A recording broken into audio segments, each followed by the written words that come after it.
नाजरीन आदाब। आज हबीब जालिब साहब का एक और खूबसूरत कलाम आपकी समातों की नज़र कर रही हूँ, मुलाहिज़ा कीजिए।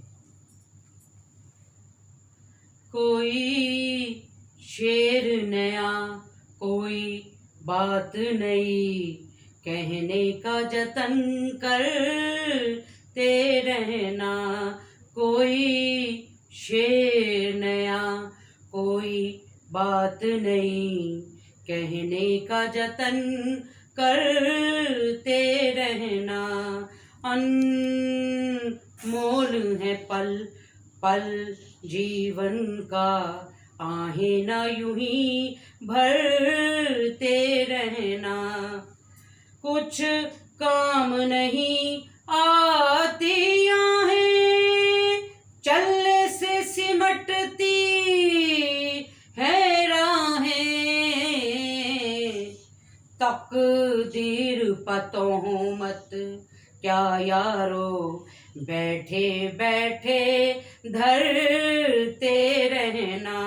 कोई शेर नया, कोई बात नई, कहने का जतन करते रहना।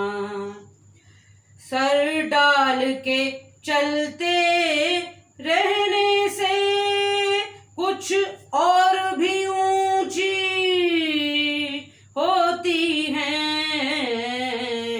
दीवारें तो हैं दीवारें ही, दीवारों से क्या डरते रहना। कोई शेर नया, कोई बात नहीं, कहने का जतन करते रहना।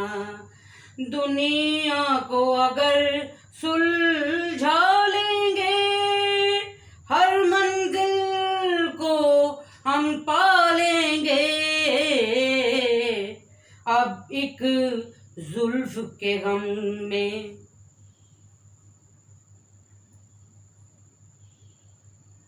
एक जुल्फ के गम में क्या जालिब, जीते रहना मरते रहना। कोई शेर नया। बहुत शुक्रिया, सलामत रहिए।